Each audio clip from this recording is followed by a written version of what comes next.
A partir desse momento, iniciaremos o primeiro painel deste evento, Mata Atlântica no contexto da sustentabilidade, os desafios e perspectivas para a conservação da biodiversidade no bioma Mata Atlântica. Compõem o palco os senhores José Augusto Pádua, Universidade Federal do Rio de Janeiro, UFRJ, o senhor Rubens Rizek, secretário de Estado adjunto do Meio Ambiente do Estado de São Paulo e coordenador da Comissão Paulista de Biodiversidade, o senhor Carlos Alfredo Joly, coordenador do programa Biota FAPESP, Fundação de Amparo à Pesquisa do Estado de São Paulo, o senhor Walter Lazzarini, presidente do Conselho de Meio Ambiente da Fiesp, e o senhor Paulo Nogueira Neto, professor emérito da USP e ex-secretário especial do Meio Ambiente do Brasil. Lembrando que no material entregue a vocês encontra-se um bloco para perguntas que deve ser entregue ao pessoal de apoio. Está vestido com camiseta preta do Espaço Humanidade 2012, para utilizarmos no momento dos debates. Para moderar esse painel, passamos a palavra para o senhor Walter Lazzarini, presidente do Conselho de Meio Ambiente da Fiesp. Muito bom dia a todas e a todos. É uma satisfação muito grande estarmos aqui no Espaço Humanidade para participarmos neste painel sobre a Mata Atlântica.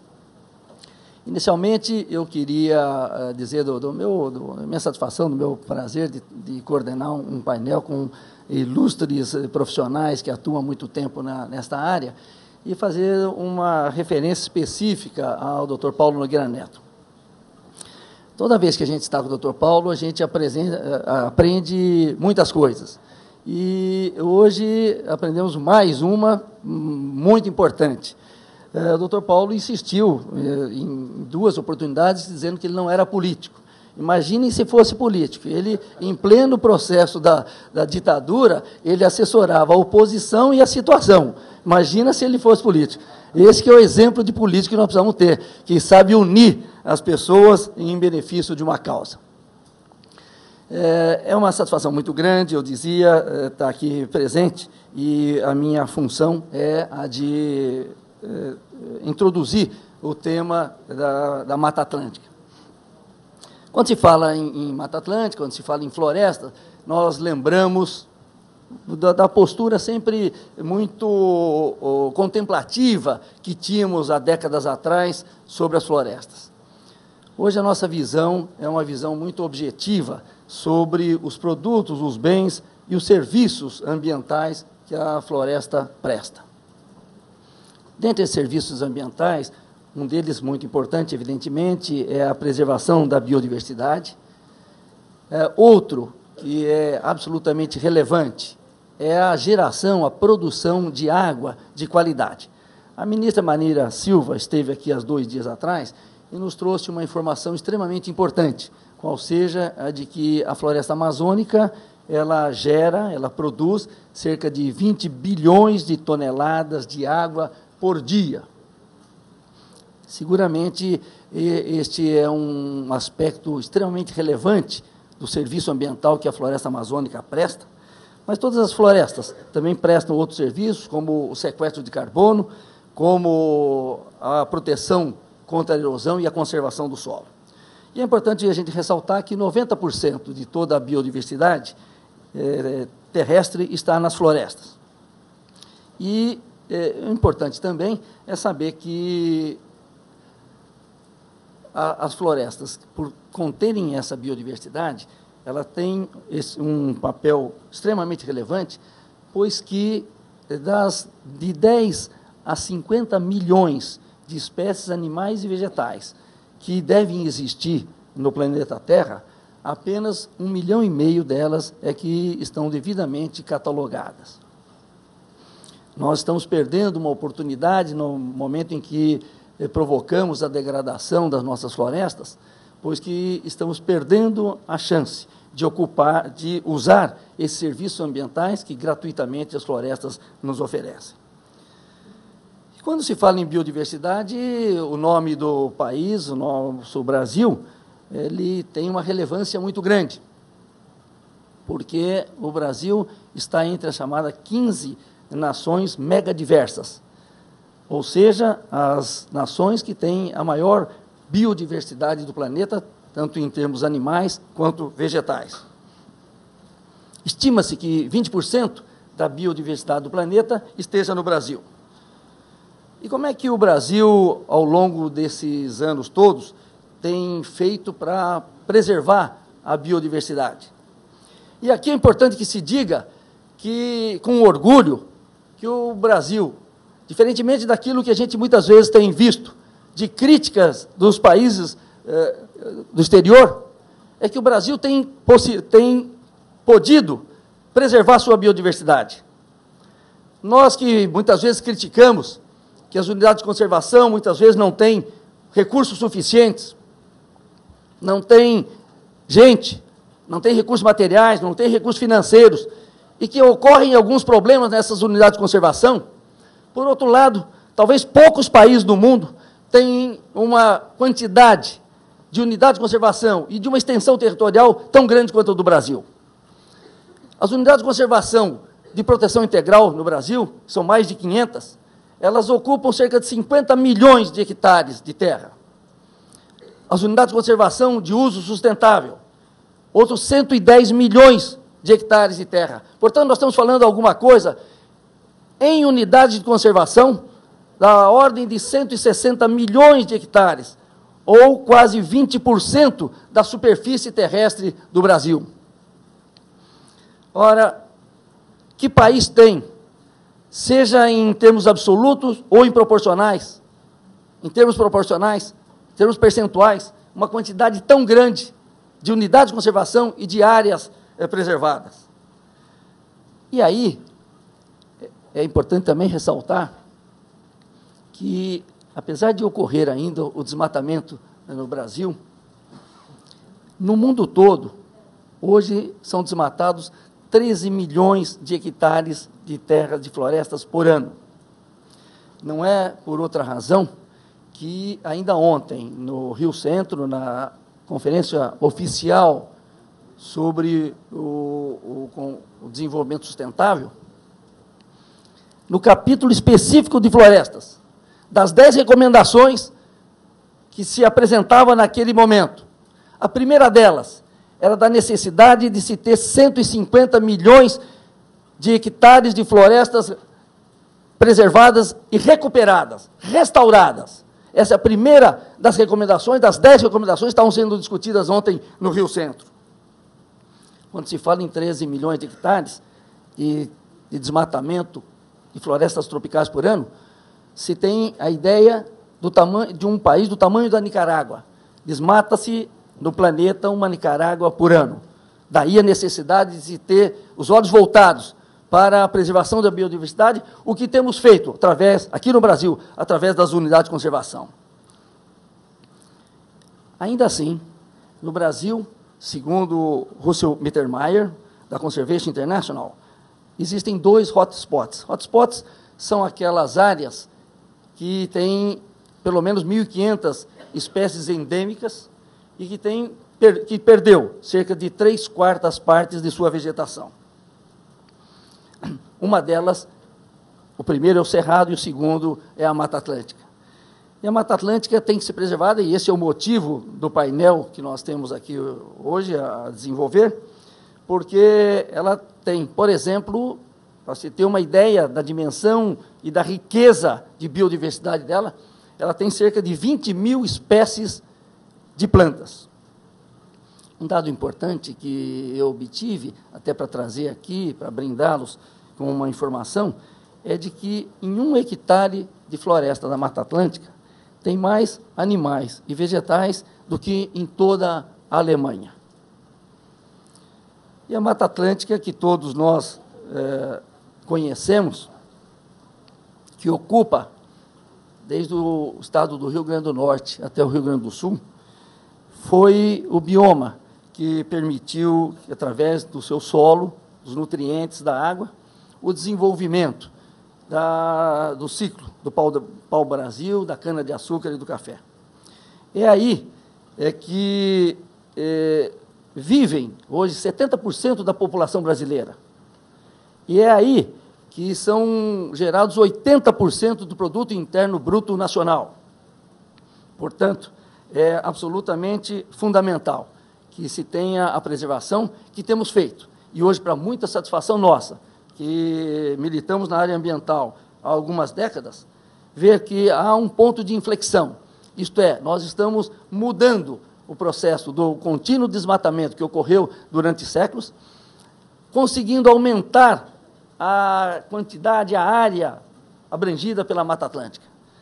O exemplo concreto, o fato concreto, é que a Comissão Nacional de Biodiversidade, que tinha estabelecido uma meta para 2010 de ter 10% do bioma Mata Atlântica em unidade de conservação, alcançou 90% dessa meta.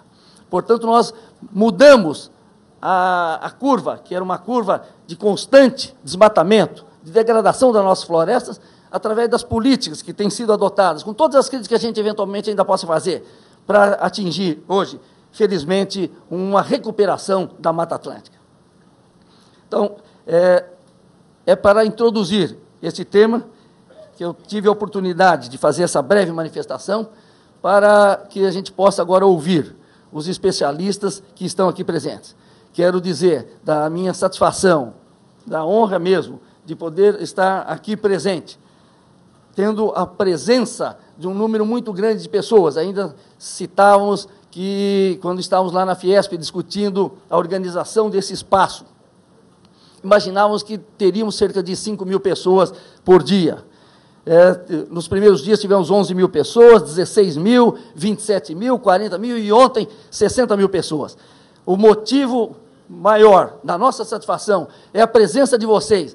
Vocês que constituem efetivamente o espaço Humanidade. Apenas a Fiesp e a Firjan trouxeram aqui o espaço, mas quem preencheu esse espaço são vocês. Por isso eu agradeço imensamente e saio daqui fortalecido, energizado, pelo sentimento que eu vejo que a população tem, hoje mais do que nunca, a preocupação com a preservação do meio ambiente e com a melhoria da qualidade de vida da população. Muito obrigado a todos.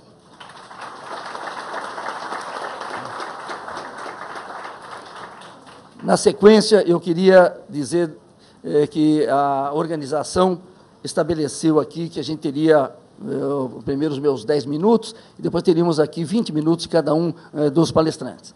Quero dizer que contamos aqui com a presença do Dr. Nelson Pereira dos Reis, nosso companheiro e amigo, diretor de Meio Ambiente da Fiesp, o Dr. Paulo Dallari, que é diretor adjunto do Departamento de Meio Ambiente da Fiesp também, o Zé Pedro de Oliveira Costa, esse companheiro de muitas décadas aí de luta na área ambiental, outros companheiros e amigos aqui que vejo, e peço que os palestrantes possam usar da palavra durante 20 minutos. As meninas estarão aqui informando o prazo que ainda tem, porque alguns... eu não olhei para o Rizek de forma nenhuma, foi por acaso que os nossos olhares se encontraram. Alguns falam muito, então, como a gente quer ter um prazo de perguntas, a sugestão é que a gente tenha 20 minutos por cada um dos palestrantes e depois mais talvez uns 15 minutos para debate. Pergunto quem que gostaria de usar a palavra inicialmente.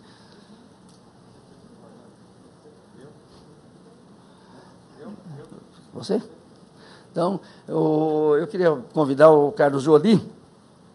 Carlos Joly é um biólogo, um professor da Unicamp, um amigo de cerca de uns 30 anos já, né, Joly, nessas lutas ambientalistas, e tenho certeza que o Joly vai nos brindar com uma excelente palestra. Com a palavra, o companheiro e amigo Carlos Joly, que é coordenador do bioma, da biota da FAPESP. Okay?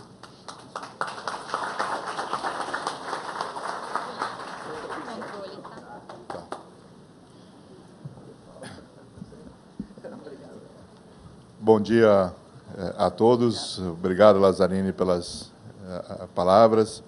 Eu vou tentar fazer, dentro dos meus 20 minutos, um rápido passeio pela Mata Atlântica, retomando algumas das coisas que já foram faladas aqui hoje,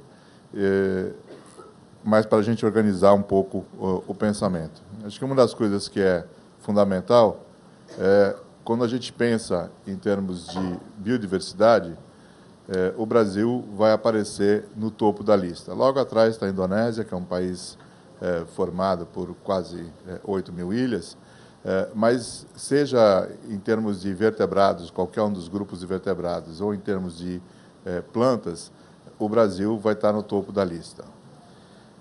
Isso se deve, em parte, por causa da história geológica de formação do nosso continente. Nós tivemos 120 milhões de anos de formação que, pelo menos nos seus últimos 18 mil anos, teve também a presença do homem, que chega à América Latina há mais ou menos 12 ou 15 mil anos, nas considerações mais conservadoras, ou há 40 mil anos, como alguns pesquisadores defendem, e vai se estabelecer aqui numa diversidade enorme de culturas que também vão ter uma influência e uma consequência no manejo de espécies e, portanto, na biodiversidade. Essa história toda faz com que a nossa região, e particularmente a região onde estamos geograficamente, o Rio de Janeiro, São Paulo, a região da Serra do Mar até o estado do Paraná, que aparece em vermelho aí no mapa projetado, é uma das regiões de maior diversidade no mundo. Então, como já foi dito aqui pelo Lazzarini, de fato, se nós colocarmos 1 hectare de floresta atlântica e considerarmos o número de espécies de plantas, naquele 1 hectare, comparado com o mesmo hectare na Amazônia, nós teremos mais espécies na Mata Atlântica. Então, a riqueza da Mata Atlântica, os índices de diversidade são mais elevados. É evidente que, quando nós consideramos o tamanho da floresta amazônica, no total, a floresta amazônica tem muito mais espécies do que a Mata Atlântica. Mas nós estamos falando de uma floresta que mais ou menos 15%, ocupava originalmente 15% do território brasileiro, e a gente precisa lembrar que ela é formada por diferentes florestas. A gente tem como parte das fisionomias de Mata Atlântica a floresta de araucária, principalmente em Santa Catarina e Paraná, mas também em São Paulo, a floresta de encosta, principalmente na região da Serra do Mar, como eu já disse, onde nós estamos geograficamente, e que é uma das mais diversas do mundo, as florestas estacionais no interior, principalmente dos estados de São Paulo e Minas Gerais, mas também chegando a Mato Grosso do Sul e chegando também no interior de outros estados, mais ao norte. E na região nordeste a gente vai ter também manchas de uma floresta decidual. Então, é um mosaico de diferentes formações que já tiveram expansões e retrações ao longo dos milhões de anos da sua formação. Na região da Serra do Mar, é certamente a floresta mais antiga do Brasil, é uma floresta que existe há mais de 60 milhões de anos. Portanto, a gente tem um patrimônio gigantesco nos cercando. Também, como já mencionou Lazzarini, foi a região onde, primeiro, os portugueses aqui aportaram, extraíram o pau-brasil. Então nós iniciamos um ciclo de extrativismo, de retirada de vegetais da Mata Atlântica, que persiste até hoje, né? Na verdade, são espirais que não se fecham, porque deixou de ser o pau-brasil, passou a ser o palmito, passaram a ser plantas ornamentais. Enfim, é uma atividade que continua até hoje. O ciclo da cana-de-açúcar, primeiro, na região da mata, no Nordeste, a instalação dos grandes engenhos. Depois o ciclo do ouro, principalmente em Minas Gerais. O ciclo do café, principalmente no estado de São Paulo, onde grande parte da floresta estacional semidecidual foi substituída por plantações de café, restaram poucos fragmentos. A Serra do Mar, a região da encosta, sobreviveu porque era íngreme demais para o plantio do café, não que naquele momento houvesse uma preocupação com a sua preservação. Depois, a expansão urbana. Temos que lembrar que todas as capitais da região sul, sudeste e nordeste estão dentro do domínio da Mata Atlântica, e, portanto, a pressão urbana vai exercer um papel importante nessa redução da área florestal. O novo ciclo da cana-de-açúcar, iniciado com o programa do Proálcool, e, mais recentemente, o ciclo de papel e celulose, principalmente no sul da Bahia, mas também em outros estados.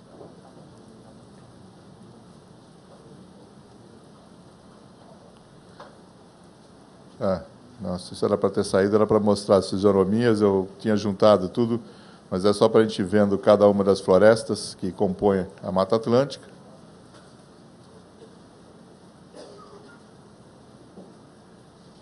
Me desculpem. São 17 estados que a Mata Atlântica ocupa e são mais de 3.000 municípios, né?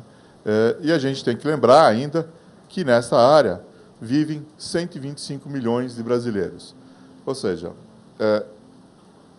o pouco que restou da Mata Atlântica, nós temos só 7,6% de remanescentes da floresta com mais de 100 hectares, e no total a gente tem alguma coisa entre 11% e 16% de remanescentes de todos os tamanhos.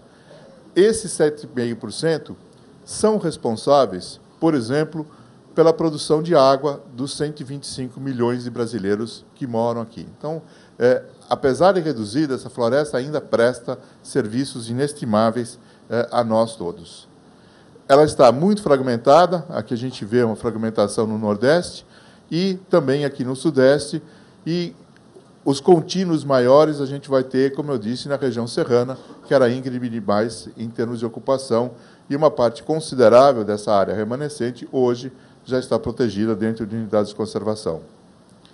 Não é à toa que a Mata Atlântica vai aparecer como o 5º hotspot de biodiversidade mais importante do mundo, dentre os 35 hoje listados.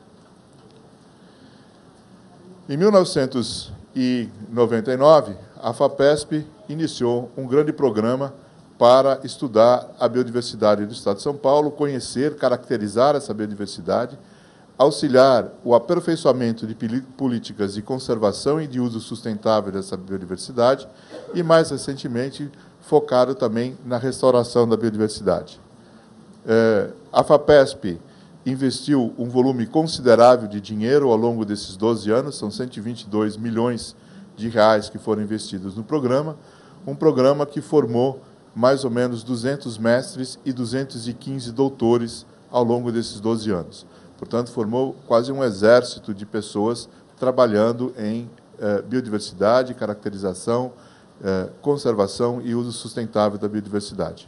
Esse programa gerou um sistema integrado de informações sobre a biodiversidade do Estado de São Paulo, que permite o mapeamento da distribuição das espécies nos diferentes remanescentes, permitiu também que a gente passasse a ser o único estado brasileiro a ter uma lista oficial de plantas e de vertebrados e de vários grupos de invertebrados. Então, o nosso conhecimento sobre a biodiversidade paulista aumentou tremendamente nos últimos 10 anos. Esse é um mapa do conjunto de informações que a gente tem no banco de dados do Biota, são mais de 11 mil espécies cadastradas, e esse banco de dados, e juntamente com análises e tamanho dos remanescentes, o tipo de atividade agrícola que se tem no entorno, a proximidade de um remanescente com outro, permitiu que, em 2007, 2008, o programa, trabalhando em colaboração com a Secretaria do Meio Ambiente do Estado e com a Conservation International e com o WWF, produzisse um mapa de áreas prioritárias para a conservação da biodiversidade no Estado de São Paulo e restauração, porque em São Paulo, infelizmente, a gente já está numa situação onde é imprescindível aplicarmos consideravelmente na restauração. Esse mapa foi adotado pela Secretaria do Meio Ambiente, que passou, então, a estabelecer as suas políticas baseada nos resultados do Programa Biota. Então, hoje nós temos, desde a criação de novas unidades de conservação, até o zoneamento agroecológico do Estado, mostrando as áreas para expansão da cana e áreas onde a preservação deve ser o essencial, num total de mais de 20 instrumentos entre leis, resoluções e decretos que são baseados nos resultados do Programa Biota. Isso é uma raridade. você transferir o conhecimento, o avanço do conhecimento científico para o aperfeiçoamento de políticas, é muito raro que isso aconteça. Há pouco tempo, numa discussão que nós tivemos do Código Florestal e de porquê que nós não conseguimos convencer o Congresso das posições que nós defendíamos, enquanto membros do grupo de trabalho da Academia Brasileira de Ciências e da SBPC, uma das conclusões que a gente chegou é porque o planejamento desse mapa, o estabelecimento desse mapa, foi o que a gente chama de um trabalho transdisciplinar. Nós trabalhamos integrados com os órgãos que poderiam estar utilizando e juntamente com organizações não governamentais que, como nós, também tinham interesse em conservação. Então, essa integração é que permitiu a tradução desse conhecimento e, por isso, o biota é reconhecido como um modelo, tem sido instalado em outros estados, nós temos já em Minas Gerais, Mato Grosso do Sul, Bahia, e está servindo de base também para um sistema nacional que está sendo desenvolvido. Dentro dos aspectos de biodiversidade de Mata Atlântica, a questão de serviços ecossistêmicos tem um papel preponderante, porque a floresta, como eu disse, ela fornece água para desses 125 milhões de habitantes, mas ela oferece muito mais do que isso, né? Quando a gente pensa em restauração, e aqui nós vemos uma área na bacia do rio Jacaré-Pepira, onde havia plantio de cana até a beirada do rio, depois da colheita da cana em 1986, uma faixa de 30 metros foi destinada à restauração e, 10 anos depois, toda essa área de mata que a gente vê aí à esquerda, agora não sei se é a esquerda para vocês ou a direita, do rio, foi totalmente restaurada. Evidentemente, a gente perde um conjunto grande de espécies, nós conseguimos colocar menos de 60% das espécies nativas, mas a gente consegue restaurar uma boa parte dos serviços ambientais, como, por exemplo, quando a gente pensa em termos de erosão de solo. Isso é feito nessa mesma bacia, comparando o quanto se perde de solo, mantendo o solo nu ao longo do ano inteiro, e o quanto se perde de solo por erosão superficial, quando ele está coberto por uma mata ciliar. Então, nós vamos ver que no solo nu, nós vamos perder mais ou menos quase 16 toneladas de solo por hectare por ano. Isso vai ser jogado nos rios, vai causar os assoreamentos, vai reduzir a vida útil dos reservatórios de produção hidrelétrica e vai causar as enchentes nas cidades rio abaixo, porque a calha vai estar totalmente entupida. Enquanto que, quando a floresta é mantida nessa faixa de 30 metros, no caso desse rio no Jacaré-Pepira, a gente perde menos de 1 quilo de solo por ano em termos de erosão superficial. Então, esse é um dado que, logicamente, com esse solo superficial, além do solo, o fazendeiro está perdendo os fertilizantes, muitas vezes as sementes que ele colocou. Quer dizer, é totalmente do interesse dele ter esse tipo de proteção e reduzir consideravelmente a erosão. Também os serviços de polinização, o Dr. Paulo é um especialista aqui, não vou entrar em muitos detalhes, mas se a gente pegar apenas uma cultura no estado de São Paulo, né, a cultura da laranja, que depende de polinização por abelhas, além de nos fornecer um mel de laranja fantástico, ela produz tem uma produtividade de 380 milhões de caixa no ano de 2010, o que equivale a mais ou menos 3,5 bilhões de reais em termos de exportação de suco de laranja. Então, esses serviços que a floresta presta a nós ainda precisam ser computados quando a gente senta numa mesa de negociação para discutir questões de conservação. A questão da água, como eu já disse, que é de fundamental importância, e, apesar de a gente ainda continuar, né, com o extrativismo, que é uma atividade que permanece e se mantém, e em muitos dos casos, hoje, de uma maneira sustentada, a extração de palmito, a extração de pinhão, o cultivo de bromélias e de orquídeas ornamentais, o uso do óleo de jatobá, o próprio pau-brasil, que aparece aí, que era utilizado pelos portugueses para retirar o pigmento vermelho, que era um pigmento difícil de se obter para utilização em tecidos. Hoje é manejado também, mas o que a gente está querendo dar um salto em termos de utilização dessa grande repositório é através da descoberta, da identificação de novas moléculas que podem servir de modelo para novos farmacêuticos, para a indústria farmacêutica, para a indústria de cosméticos, para a indústria alimentícia e para a indústria de defensivos agrícolas. Então, dentro do Biota, depois que a gente já tinha acumulado um certo conhecimento sobre a Biota paulista, nós iniciamos esse programa de bioprospecção. Você faz, então, toda uma varredura, que a gente chama de screening, para a identificação de novas moléculas com potencial interesse econômico.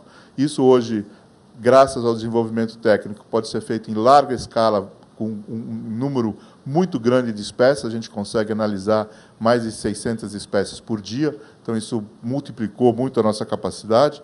E, a partir disso, em geral, o que o químico vai fazer numa indústria dessas é modificar essas moléculas, conhecendo a sua estrutura, aumentando a sua atividade que tem algum interesse de aplicação, e você passa a sintetizar em laboratório. Você não depende de estar continuamente extraindo. Então, o que nós pretendemos primeiro, resolver os gargalos legais. O Roberto Cavalcante falou aqui da questão da medida provisória de acesso a recursos genéticos, que é realmente um problema. Eu faço parte do grupo que tem trabalhado para a modernização dessa legislação. A própria legislação de patenteamento no Brasil também precisa ser revista em alguns aspectos, mas o que a gente quer, mesmo com essas dificuldades, a gente consegue patentear algumas das descobertas, alguns resultados de patentes obtidas por projetos dentro do Biota, e o que a gente idealiza é um sistema no qual a gente possa transformar isso numa fonte adicional de renda para a população tradicional, para as populações que ainda vivem dentro da floresta, transformando eles nos nossos principais guardiões. Então, acho que isso a gente está conseguindo pouco a pouco. A mudança da legislação vai ser muito importante, mas certamente a gente tem todas as condições para dar esse salto qualitativo. Era basicamente isso que eu tinha para apresentar para vocês. Muito obrigado, fico à disposição para perguntas. Agradecendo muito a bela exposição do nosso companheiro biólogo Carlos Joly, eu tenho a satisfação de convidar para fazer uso da palavra agora o Pádua, o Zé Augusto Pádua. Augusto Pádua é um profissional, é um professor da Universidade Federal do Rio de Janeiro, reconhecido como um especialista na área, e se ele me permite, Pádua, eu vou fazer um marketing do seu livro, Sopro de Destruição. É um livro que eu recomendo a todos, que faz uma abordagem sobre a questão da destruição ligada ao período do escravagismo. E, além disso, ele traz inúmeras manifestações de autoridades e de personalidades da época, isso aí pegando um período aí de 1 ou 2 séculos, e que é extremamente importante para quem está envolvido com esse tema. Então, muito obrigado por sua presença. Pádua, por favor, com a palavra. Então, bom dia e muito obrigado pelo convite. É uma satisfação muito grande estar aqui. Para mim, é uma satisfação especial a presença do professor Paulo Nogueira Neto, que eu também reconheço como um mestre de todos nós. É muito especial a sua presença aqui hoje. E eu quero contribuir para a nossa reflexão com a perspectiva da história ambiental, que é uma perspectiva que nós desenvolvemos hoje em dia em muitos lugares do planeta, dentro da academia, das universidades, mas especialmente aqui no nosso Laboratório de História e Ecologia na Universidade Federal do Rio de Janeiro. E essa perspectiva ela é muito importante, não só do ponto de vista de nós conhecermos o passado, mas principalmente nós fazemos um balanço crítico da nossa trajetória. Nós estamos num momento de fazer isso, fazer um balanço crítico da trajetória da humanidade no planeta como um todo e da sociedade brasileira nesse território onde nós vivemos. Nós temos que ter consciência que as vicissitudes da história colocaram em nossas mãos um território muito especial, como já foi demonstrado, como já foi dito, no contexto da biosfera do planeta, da ecosfera do planeta. território, desde o início, ele foi valorizado de uma maneira geral, mas ele vem sendo especialmente valorizado em relação aos novos elementos que a ciência de ponta vem trazendo, que a nova geopolítica do século XXI vem trazendo. Ele vem sendo ressignificado e ganhando novas dimensões. Por exemplo, a riqueza desse território em biodiversidade é uma coisa que veio sendo reconhecida nas últimas décadas. O tema da água doce também ele vem ganhando uma importância geopolítica extraordinária. O tema da radiação solar, da renovação de biomassa, da capacidade que esse território tem com as diferentes formas de vegetação para armazenar carbono.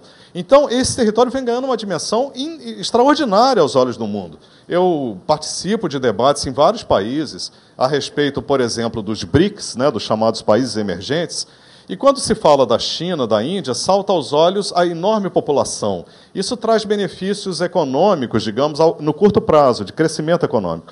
Mas eu não trocaria a nossa situação pela situação da China e da Índia, porque tem problemas infraestruturais e gargalos aí geoeconômicos terríveis.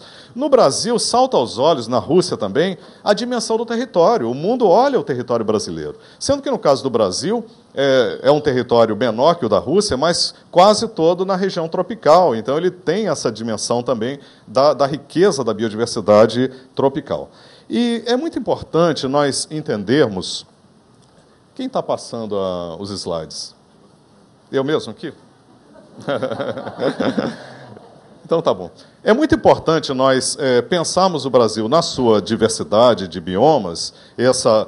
Não é um território gigante pela própria natureza, não é uma construção do ser humano, mas é uma construção num território do planeta, numa região do planeta extremamente rica.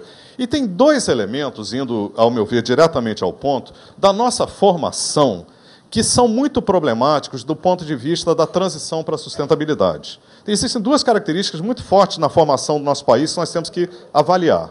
A primeira delas é o mito da natureza inesgotável. Né? Essa sensação na cultura, na política brasileira, na formação do Brasil, de que existe um território gigantesco que pode ser usado de uma forma descuidada, porque sempre vamos ter mais e mais e mais recursos adiante.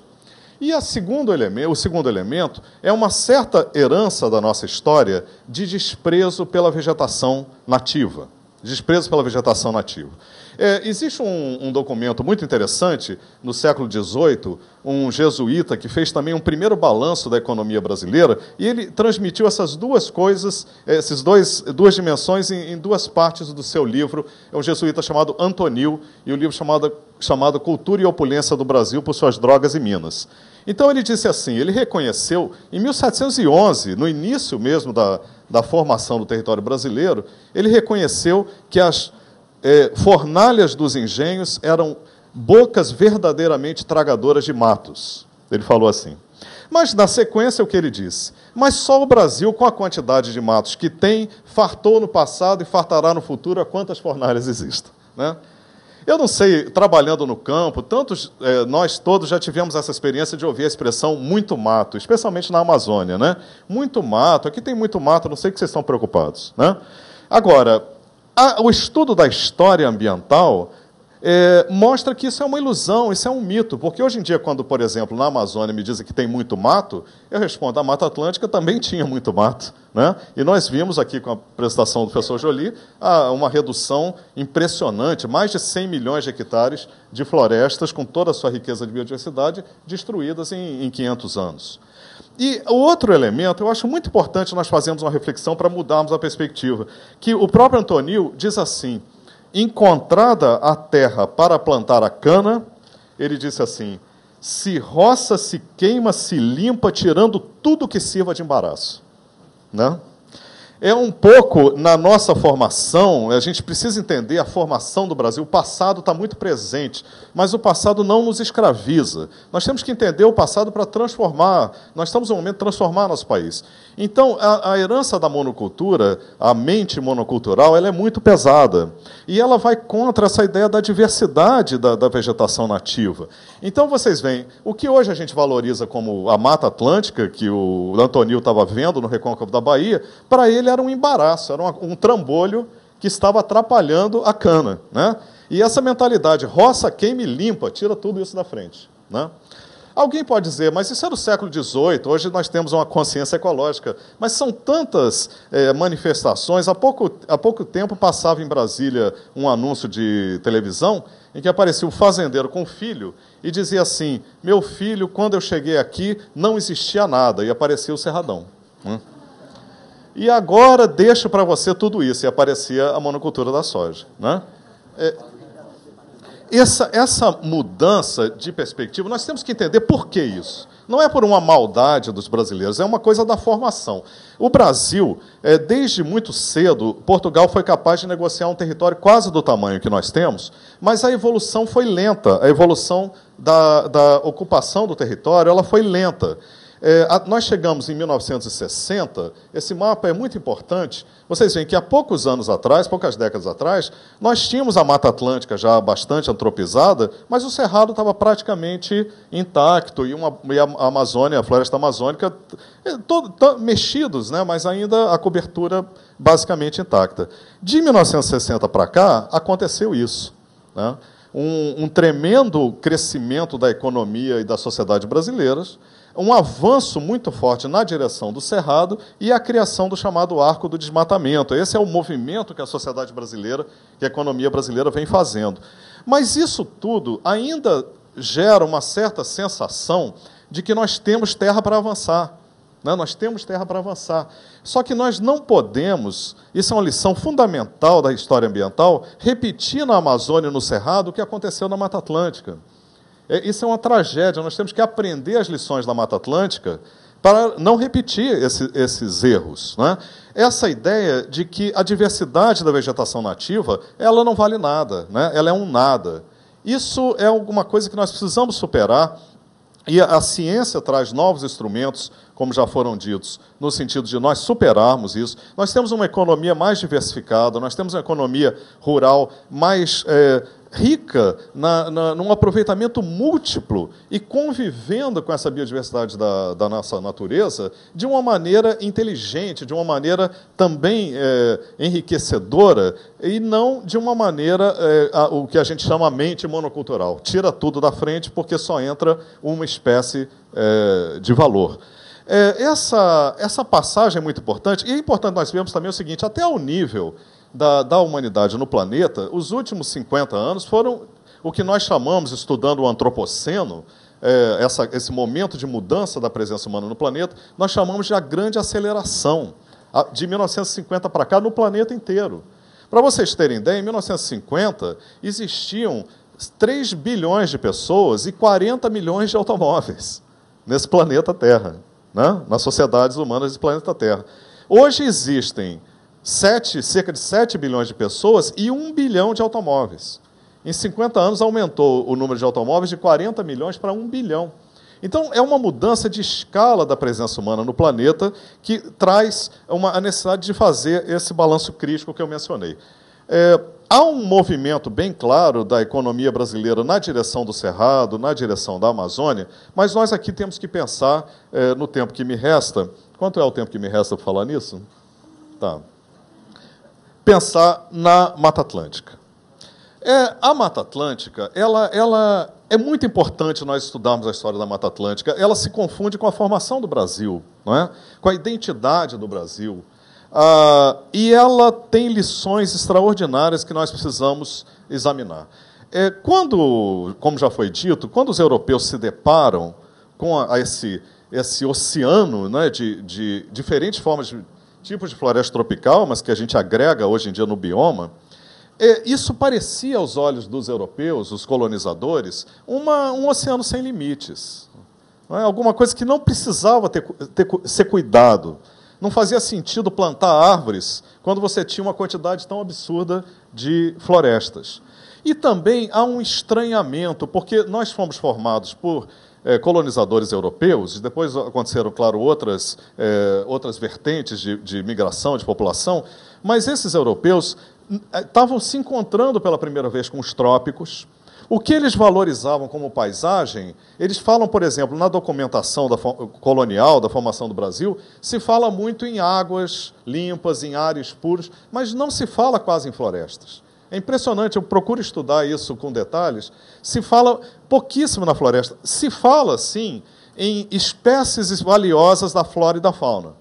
Não é uma visão muito limitada, seletiva, utilitária. Mas você valorizar a floresta como um todo é alguma coisa que só começa a acontecer no século XIX, na virada do XVIII para o XIX. Também isso é uma coisa importante nós vermos, que desde muito tempo atrás a inteligência brasileira já vem se preparando para fazer essa mudança que agora nós precisamos fazer politicamente, que é reconhecer que aquele modelo destrutivo não é o modelo que serve para uma nação, para o futuro. É um modelo de colônia, de exploração, de curto prazo, mas não é um modelo de longo prazo, um modelo de construção de um verdadeiro país, de uma verdadeira nação.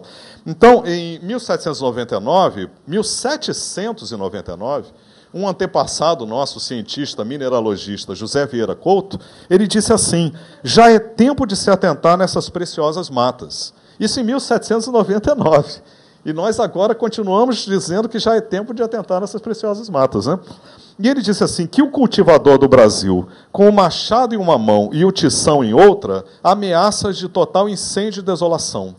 E ele diz exatamente isso que nós estamos comentando. Ele diz assim, o agricultor olha ao redor de si para 2 ou mais léguas de matas, como se olhasse para um nada. Não é? Como se a mata fosse um nada. E não as tem bem reduzido a cinzas, já estende ao longe a vista para levar a destruição a outras partes. Não conserva apego nem amor ao território que cultiva, pois conhece muito bem que ele não chegará a seus filhos. Essa ideia de uma economia predatória, nômade, que não enraiza, que não cria uma economia saudável, é o que nós precisamos superar. E é muito importante nós dizermos o seguinte, essa Mata Atlântica, eu quero terminar com essa reflexão. Essa Mata Atlântica belíssima que cobria o nosso território, ela foi pintada assim, dessa maneira, por tantos sábios viajantes. Não é? Isso aí, em 1830, é o Vale do Paraíba. Né? O Vale do Paraíba, entre Rio e São Paulo, era essa Amazônia aqui, perto da capital. E é muito importante nós conversarmos entre nós e com as novas gerações que o que era assim, hoje é assim. Né? É claro que essa aí é uma paisagem especialmente degradada, com vossorocas desse tipo, não é? no Vale do Paraíba, mas eu acho isso aqui é o X da questão. Grande parte do que foi Mata Atlântica hoje é isso aí, do Nordeste ao Sul do Brasil. É claro que algumas áreas são melhor cultivadas, e nós não podemos ficar numa visão xiita, radical. É claro que não é o caso de retransformar o Rio de Janeiro, ou São Paulo, ou as áreas de produção econômica real, as áreas que criam trabalho e renda, em florestas novamente. Não é essa, obviamente, a ideia. Mas a gente precisa fazer uma reflexão que é a seguinte, grande parte, eu digo assim pelos meus estudos, a maior parte da Mata Atlântica foi destruída para nada. Foi destruída sem motivo, foi destruída para criar esse tipo de paisagem degradada, uma paisagem ressecada, uma paisagem que não gera trabalho, não gera empregos, não gera renda, não gera praticamente nada de socialmente útil e ambientalmente é um desastre. A melhor opção para essa grande parte destruída da Mata Atlântica, sempre que me perguntam assim, o que aconteceu então com a Mata Atlântica que foi destruída? Em geral, eu mostro essa imagem, né? Isso é uma coisa de inteligência, não é nenhuma questão de romantismo, é uma questão de inteligência. Por que nós vamos aceitar que isso seja repetido, como acontece em algumas partes da Amazônia? Por que nós vamos aceitar isso? Né? Destruir para nada, destruir sem motivo. Nós precisamos fazer o contrário. Eu penso que a vocação mais útil e mais inteligente dessas áreas como essa é, como disse o professor Roberto Cavalcante, deixar a floresta voltar. Né? Deixar a floresta voltar para serviços ambientais, ou então, conscientemente, contribuir para a reconstituição florestal, também gerando trabalho e renda. Existem N experimentos hoje em dia no Brasil muito interessantes, não é uma coisa só contemplativa, romântica. Uma parte grande dessas florestas atlânticas precisam voltar para os serviços ambientais que prestam, mas uma parte pode voltar com sistemas de agrofloresta, combinando produção econômica e utilidade econômica com a recuperação de uma paisagem mais mais saudável e mais bonita também, né? Por que não? Né? Queremos ter um país mais... um país que nós olhamos o território, digamos, é um território bonito, né? É um território bonito. É um território que satisfaz, que manifesta uma nação saudável, manifesta uma nação digna desse nome. Nós estamos avançando na ciência, na pesquisa científica, estamos avançando na educação, estamos amadurecendo nossa democracia, amadurecendo a nossa política. Existe uma agenda positiva aí diante de nós, que é a recuperação das áreas degradadas. Não basta mais nós, no século XXI, queremos conservar ou preservar, nós precisamos trabalhar ativamente pela recuperação do que foi destruído de uma maneira ignorante, de uma maneira ignorante no sentido mais profundo da palavra, né? Porque nós também temos que entender, não cabe culpar os nossos antepassados, porque eles não estavam no contexto que nós estamos, eles não conheciam as coisas que nós conhecemos, né? Então, eles viam aquela floresta sem limites, por que eles iam cuidar ou plantar? Eles queimavam e avançavam, queimando. Mas nós não podemos seguir repetindo essa rotina destrutiva do passado. Nós temos que estudar a nossa trajetória para abrir horizontes positivos para o futuro. Acho que essa que é a mensagem essencial. Eu espero que tenha sido uma contribuição útil para o nosso debate. Essa foto é muito interessante também para a gente ver como as coisas acontecem, né? Uma plantação de café no século XIX, a gente vê como a mata no Vale do Paraíba era densa. E como, de grão em grão, as plantaçõezinhas de café vão destruindo. É claro que depois vieram as ferrovias, o grosso da destruição aconteceu no século XX, mas as sementes dessa destruição vêm do nosso passado colonial, que é um passado que nós temos que superar, porque não vamos ficar repetindo os erros do passado colonial. Vamos fazer uma transformação e construir uma verdadeira nação. Não se constrói uma verdadeira nação sem cuidar do território, que é a casa dessa nação, ainda mais com a responsabilidade que nós temos diante do mundo, com a riqueza ecológica do nosso território. Muito obrigado.